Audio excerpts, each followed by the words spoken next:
नमस्कार साथियों, स्वागत है आपका BMJ एकेडमी में। मैं ब्रिजमोहन आपका स्वागत करता हूं। एंशिएंट हिस्ट्री के ऑब्जेक्टिव क्वेश्चन आंसर सीरीज़ के आज के इस वीडियो में हम मौर्य काल के महत्वपूर्ण प्रश्नों का तीसरा भाग देखेंगे।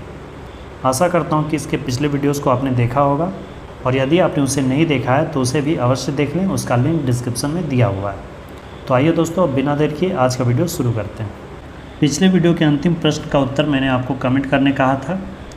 प्रश्न था, केवल वह स्तंभ जिसमें अशोक ने स्वयं को मगध का सम्राट बताया है। सम्राट अशोक ने स्वयं को मगध का सम्राट केवल एक स्तंभ भाबरू स्तंभ में बताया है।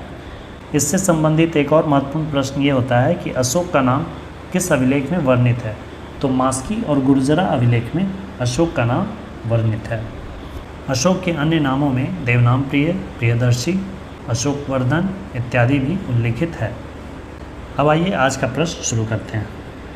भारत का प्रथम अस्पताल और औषधि बाग निर्माण करवाया था किसने?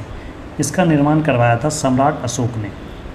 अशोक के दूसरे शिलालेख में पशु चिकित्सा, मानव चिकित्सा एवं लोक कल्याणकारी कार्यों का उल्लेख है, जिससे यह ज्ञात होता है कि सम्राट अशोक ने अस्पताल और औषधीय बाग का निर्माण करवाया था।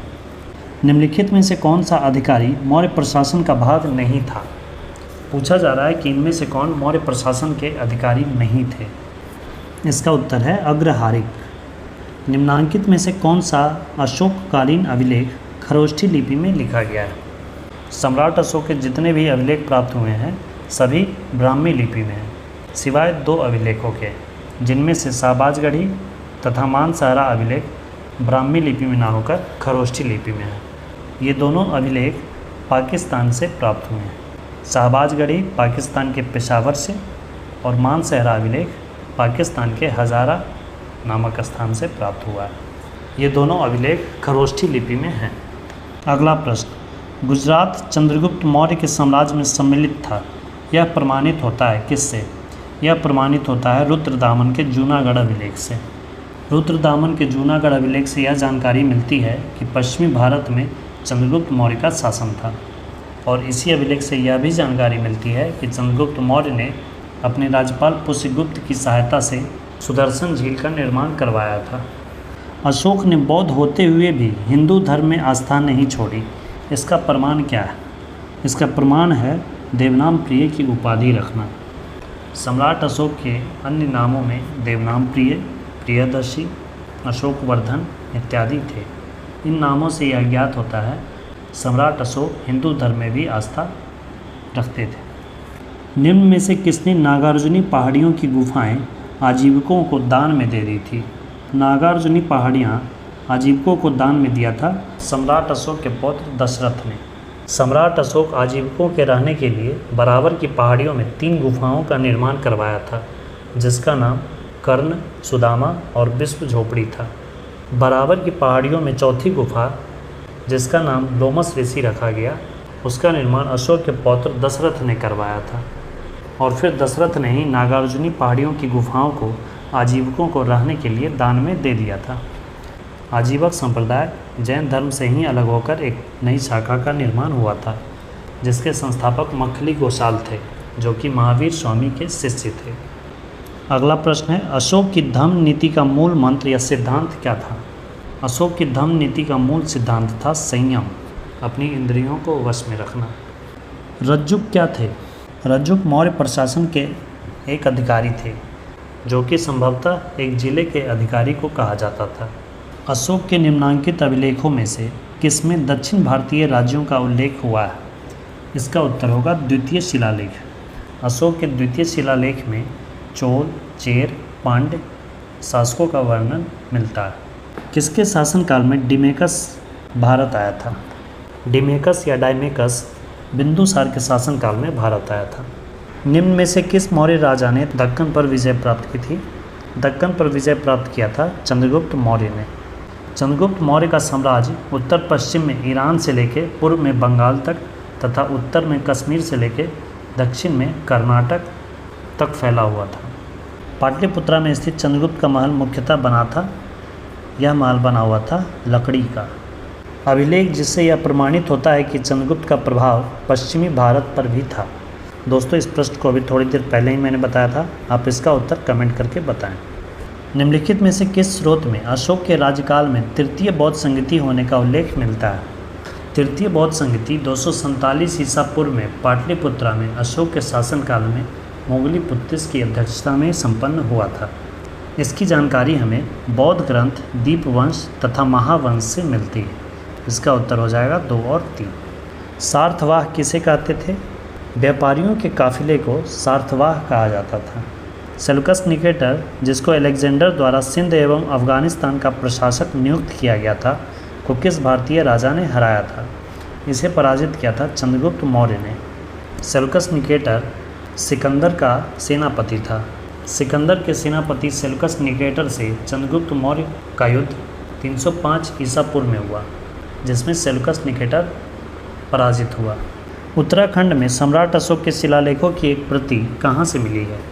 उत्तराखंड के देहरादून से सम्राट अशोक का कालसी अभिलेख प्राप्त हुआ है। मेगास्थनीज ने भारतीय समाज को कितनी श्रेणियों में विभाजित किया है?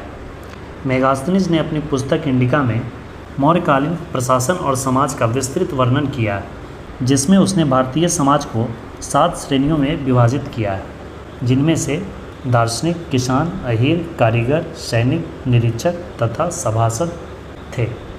इनमें सर्वाधिक संख्या किसानों की थी। दोस्तों आप कमेंट करके बताएं कि चाणक्य के अनुसार मौर्यकालीन समाज को कितने वर्गों में विभाजित किया गया था।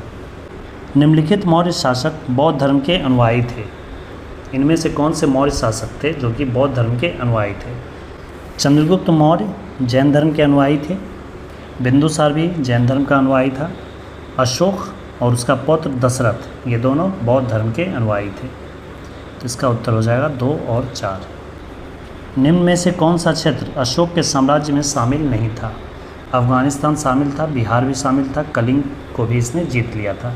श्रीलंका का क्षेत्र सम्राट अशोक के साम्राज्य में सम्मिलित नहीं था। भारत के मुक्तिदाता की संज्ञा मौर्यकाल के किस शासक को दी गई है? चंद्रगुप्त मौर्य को भारत का मुक्तिदाता की संज्ञा दी गई है। अशोक का कौन सा बृहद शिलालेख कुशल प्रशासनिक व्यवस्था पर बल देता है? सम्राट अशोक के 6ठे शिलालेख में आत्मनियंत्रण की शिक्षा दी गई है। साथ ही यह भी उल्लिखित है कि आम जनता किसी भी समय राजा से मिल सकती है और न्याय मांग सकती है, जो कि एक कुशल प्रशासनिक व्यवस्था को बल देता है। अशोक का रुमिनदेही स्तंभ लेख किससे संबंधित है? यह संबंधित है महात्मा बुद्ध के जन्म से। अशोक के रुमिनदेही अभिलेख से ही यह जानकारी मिलती है कि महात्मा बुद्ध का जन्म लुम्बिनी नामक स्थान पर हुआ था, क्योंकि सम्राट अशोक ने गौतम बुद्ध के जन्म स्थान के कारण ही इस क्षेत्र को कर मुक्त कर दिया था। चंद्रगुप्त मौर्य ने सेल्यूकस को किस वर्ष में पराजित किया था? चंद्रगुप्त मौर्य और सेल्यूकस निकेटर के बीच युद्ध 305 ईसा पूर्व में हुआ था।